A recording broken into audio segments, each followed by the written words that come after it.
میرے آقا مصطفیٰ کریم رؤوف الرحیم صلی اللہ علیہ وسلم فرماتے ہیں ماہ رمضان کو سارے مہینوں پر ایسی فضیلت ہے جیسے مجھ محمد کو تمام مخلوق پر فضیلت حاصل ہے۔ میرے آقا فرماتے ہیں ماہ رمضان شریف میں اگر تم ایک نیکی کرتے ہو تو اللہ تمہیں 70 کا ثواب عطا کرتا ہے، اور تمہارا خلوص بڑھ جاتا ہے تو اللہ تمہیں ایک نیکی کا 1000 عطا کرتا ہے، اخلاص اور بڑھتا ہے تو اللہ ایک نیکی پر تمہیں بے حساب ثواب عطا کرتا ہے، اس کا کوئی حساب ہی نہیں ہوتا۔ آقا کریم رؤوف الرحیم صلی اللہ علیہ وسلم فرماتے ہیں یہ ماہ رمضان کیا ہے؟ اللہ کے محبوب مصطفیٰ کریم صلی اللہ علیہ وآلہ وسلم ماہ رمضان شریف کے روزوں کی اہمیت بیان کرتے ہوئے فرماتے ہیں کہ ماہ رمضان شریف کا ایک روزہ اگر کوئی چھوڑ دے اور پھر ساری زندگی اس کے بدلے میں روزہ رکھے تو ساری زندگی کے روزے اس ایک ماہ رمضان کے روزے کے برابر نہیں ہو سکتے۔ یہ ماہ رمضان شریف کے روزے کو فضیلت حاصل ہے، اور اللہ کے حبیب صلی اللہ علیہ وسلم فرماتے ہیں جو ماہ رمضان شریف میں عبادت کر کے اپنی بخشش نہیں کروا سکتا، اپنی مغفرت نہیں کروا سکتا، پھر اس کو کبھی موقع نہیں ملتا کہ وہ اپنی مغفرت کا سامان کرے۔ آقا کریم صلی اللہ علیہ وآلہ وسلم فرماتے ہیں کہ سال بھر تک ماہ رمضان شریف کے لیے جنت کو آراستہ کیا جاتا ہے، جنت کو سجایا جاتا ہے، جنت کو سنوارا جاتا ہے، اور آقا کریم صلی اللہ علیہ وسلم فرماتے ہیں بڑی بڑی آنکھ والی حوریں اللہ کی بارگاہ میں عرض کرتی ہے میرے کریم ہمیں ان کی دلہن بنانا جو ماہ رمضان شریف میں تیری عبادت کرتے ہیں، ہمیں ان کے نکاح میں دینا جو ماہ رمضان شریف کی راتوں کو جگ کر کے تجھے منانے کی کوشش کرتے ہیں۔ آقا کریم صلی اللہ علیہ وسلم فرماتے ہیں اگر کوئی بندہ ماہ رمضان میں زنا سے بچے، شراب سے بچے، جھوٹ سے بچے، کسی کو تہمت لگانے سے بچے، اور ماہ رمضان شریف کا احترام کرتے ہوئے گناہوں سے بچے تو اللہ تبارک و تعالی ہر رات کے بدلے، رمضان شریف کی ہر رات کے بدلے 100 حوروں کے ساتھ اس کا نکاح فرمائے۔ یعنی 30 راتیں ہیں تو 100 حوروں کے ساتھ اس کا نکاح ہوگا۔ اور آقا کریم صلی اللہ علیہ وسلم فرماتے ہیں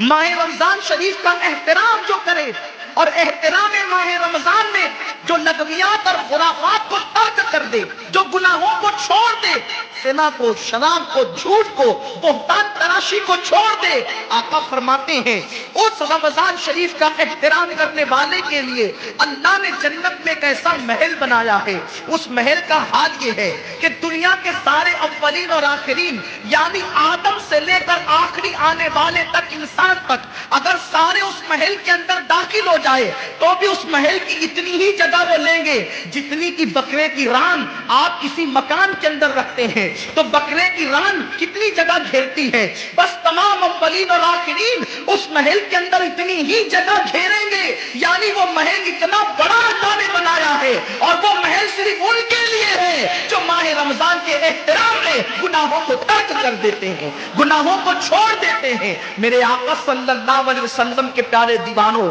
لیکن افسوس ہم اور دنوں کی طرح ماہ رمضان شریف کی راتوں کو ضائع کر دیتے۔ تاجروں کا سیزن آتا ہے تو تاجر پہلے سے تیاری کرتے ہیں کہ اس سیزن کے اندر میں نے مالدار بننا ہے، اتنا مال میں نے کمانا ہے کہ پھر میں نے سارے سال گھر میں بیٹھ کر کے کھانا ہے۔ ٹیلر لوگ تیاری کرتے ہیں عید کے موقع پہ اتنی محنت کریں گے رات دن کہ سال بھر اگر کوئی کسٹمر نہ بھی آئے تو وہ گھر بیٹھ کے آرام سے کھا سکے۔ کپڑے والے سوچتے ہیں کہ سیزن آئے گا، جو بھی سیزن ان کا آتا ہے اتنا کمائیں گے کہ سال بھر بیٹھ کے کھائیں گے۔ لوگوں جیسے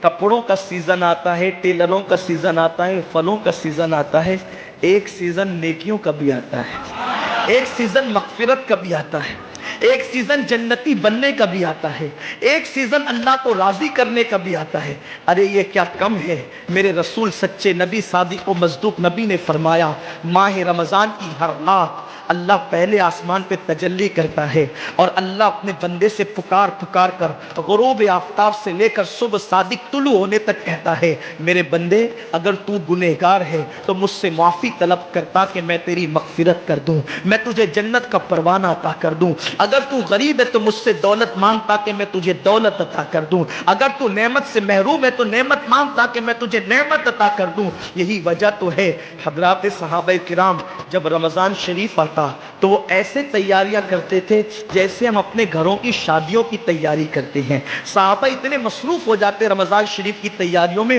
اور کیسی تیاری کرتے؟ ہم بھی رمضان شریف کی تیاری کرتے ہیں۔ ہماری تیاری کیا ہے؟ سحری میں تری کے مسالے کو چاہیے، سحری کے اندر یہ چاہیے، سحری میں وہ چاہیے، افطار میں یہ چاہیے، افطار میں وہ چاہیے۔ مجھے اس سے کوئی جو ہے وہ شکوہ نہیں، میرے آقا نے اس سے منع نہیں کیا۔ حضور فرماتے ہیں کہ رمضان شریف میں گھر والوں کا دسترخوان وسیع کر دیا کرو، گھر والوں پہ زیادہ خرچ کیا کرو، اس لیے کہ جو گھر والوں پہ رمضان شریف میں خرچ کرتا ہے اللہ اس کو اپنی راہ میں خرچ کرنے کا ثواب عطا کرتا ہے۔ اور فاروق اعظم فرماتے ہیں جو رمضان شریف میں کشادگی کرے گھر والوں پر اللہ اسے جہاد میں خرچ کرنے کا ثواب عطا کرتا ہے۔ مجھے اس سے کوئی شکوہ نہیں، لیکن صحابہ کی تیاری کیا ہوتی تھی؟ جب رمضان شریف آتا صحابہ اپنے بستر کو باندھ دیا کرتے، رمضان شریف آتا تو صحابہ بستر کو باندھ دیتے تھے۔ کیوں باندھ دیتے تھے بستر کو؟ اس لیے کہ اب سونا نہیں ہے، سونے کی راتیں 11 مہینے کی راتیں ہیں، اب غفلت میں زندگی نہیں گزارنا ہے، بلکہ راتوں کو جگ کر دن کو جگ کر اللہ کی اتنی عبادت کرنا ہے کہ عبادت کا سیزن آ گیا۔ اس لیے کہ اللہ کے رسول فرماتے ہیں جس نے رمضان شریف پایا اور عبادت کر کے اللہ کو راضی نہیں کر لیا، ایسا بندہ ہمیشہ اللہ کی رحمت سے دور کر دیا جائے۔ اس لیے صحابہ رمضان شریف کی تیاری کرتے تھے، بستر باندھ دیتے تھے، اور اپنا معمول کیا ہے؟ جو فجر میں سوئیں گے تو وہ عصر میں اٹھیں گے، رات بھر جاگیں گے کرکٹ کھیلتے ہوئے، رات بھر جاگیں گے گلیوں میں گھومتے ہوئے۔ میرے آقا صلی اللہ علیہ وسلم کے دیوانوں، بہت قیمتی وقت آ رہا ہے، بہت قیمتی مہینہ آ رہا ہے۔ یہ وہ مہینہ ہے جو جہنمیوں کو جنتی بناتا ہے۔ آقا کریم صلی اللہ علیہ وسلم فرماتے ہیں ہر افطار کے وقت اللہ 60,000 ایسے جہنمیوں کو جہنم سے آزاد کر کے جنتی بناتا ہے جن کا جہنمی ہونا واجب ہو گیا۔ اور ایک مقام پہ فرماتے 5 لاکھ جہنمیوں کو ہر افطار کے وقت جہنم سے آزاد کیا جاتا ہے۔ اور اسی پہ بس نہیں، حضور فرماتے جب شب جمعہ آتی ہے ماہ رمضان کی، جمعرات کا سورج غروب ہوتا ہے، تو جمعہ کا سورج غروب ہونے سے پہلے پہلے تک ہر سیکنڈ میں 5 لاکھ جہنمیوں کو جہنم سے آزاد کیا جاتا ہے۔ اور جب جمعہ کا آخری وقت آتا ہے، آخری ساعت آتی ہے، میرے کریم آقا فرماتے ہیں جمعرات کا سورج غروب ہونے سے لے کر جمعہ کا سورج غروب ہونے تک ہر لمحے میں جو 5 لاکھ کو آزاد کیا گیا تھا، اب آخری سیکنڈ میں جو غروب کا وقت ہوتا ہے، جتنے آزاد کیے گئے تھے اتنوں کی تعداد کے برابر اس آخری ساعت کے اندر اللہ اپنے جہنمی بندوں کو جہنم سے آزاد کر دیتا ہے۔ کتنا قیمتی وقت ہوتا ہے، افطار کا وقت کتنا قیمتی ہے، سحری کا وقت کتنا قیمتی ہے، لیکن اس وقت بھی ہم کہاں لگے؟ اب تو لوگوں نے ٹی وی چینلوں پر پروگرامات شروع کر دیے، دینی پروگرامات۔ مجھے دینی پروگرامات اگر ٹی وی پہ نشر ہوتے تو اس سے کوئی اختلاف نہیں ہے، لیکن آپ سے یہ عرض کرنا چاہتا ہوں کہ دین سیکھنے کا بھی کوئی وقت نہیں۔ اگر آپ سحری کے قیمتی لمحات میں ٹی وی کا منہ پکڑ کر بیٹھے ہیں تو آپ دعا کب کریں گے؟ افطار کے وقت آپ واٹس ایپ پر لگے ہیں تو اللہ سے مانگیں گے کب؟ ساری زندگی سسکیاں لے رہے ہو، ساری زندگی تڑپ رہے ہو، اور جب مانگنے کا وقت آتا ہے، مصیبتوں سے نجات طلب کرنے کا وقت آتا ہے، ہم کہاں ٹائم ضائع کرتے ہیں۔ حضرت سیدہ ام ہانی رضی اللہ تعالیٰ عنہ فرماتی کہ میں نے اپنے کریم آقا صلی اللہ علیہ وسلم سے سنا، اللہ کے رسول صلی اللہ علیہ وسلم نے فرمایا اس وقت تک میری امت ذلیل نہیں ہوگی، اس وقت تک میری امت رسوا نہیں ہوگی جب تک وہ ماہ رمضان کا احترام کرتی رہے گی۔ جب تک امت محمدیہ ماہ رمضان کا احترام کرے گی انہیں دنیا کی کوئی طاقت ذلیل و رسوا نہیں کر سکے گی۔ اور جب میری امت ماہ رمضان شریف کے احترام کو، تعظیم کو ترک کر دے گی، اس وقت میری امت ذلیل اور رسوا کر دی جائے گی۔ آج لوگ سیریا کی تباہی پر ماتم کر رہے ہیں، آج لوگ یمن کی گھروں کو آگ میں جلنے کے حوالے سے بے قراری کا اظہار کر رہے ہیں، آج لوگ ہندوستان میں مسلمانوں کا حال زار دیکھ کر افسوس کر رہے ہیں۔ بڑے بڑے اسکالر مفکرانہ تقریر کرتے ہیں، امت کا حال کیا ہے،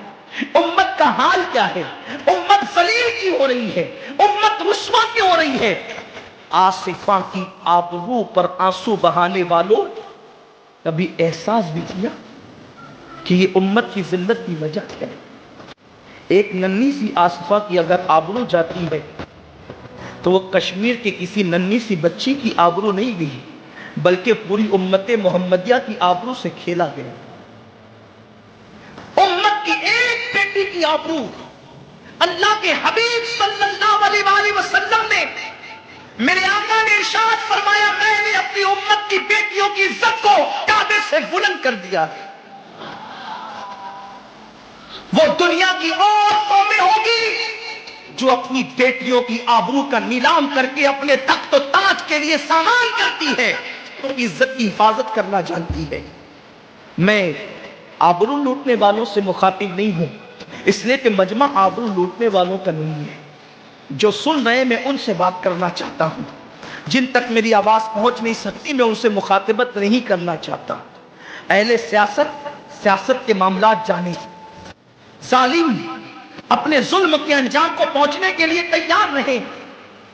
کیفر کردار تک کے کافر اپنے کفر کے انجام کو پہنچنے کے لیے تیار رہے، میں نے ان سے کوئی گفتگو نہیں کرنا۔ لیکن آج کسی قوم کی بیٹی کی اگر آبرو کو لوٹ کر کے امت کو ذلیل کرنے کی کوشش کی جا رہی ہے، اگر تمہارے گھروں کو جلا کر تمہیں بے گھر کرنے کی کوشش کی جا رہی ہے، اگر تمہیں تباہی کے دہانے پر پہنچانے کی کوشش کی جا رہی ہے، اگر تمہیں غربت کی سطح سے نیچے گرا کر تمہارے ایمان کو چھیننے کی کوشش کی جا رہی ہے، تو کب تک دوسروں پر انگلی اٹھاتے رہو گے؟ میری قوم کے جوانوں، اللہ کے حبیب نے آج سے 1450 سال پہلے تمہاری ذلت و رسوائی کا سبب بیان کیا۔ اقبال گونا روتے ہیں، وائے ناکامی متائے کارواں جاتا رہا، کارواں کے دل سے احساس ضیا جاتا رہا۔ ماہ رمضان میں شراب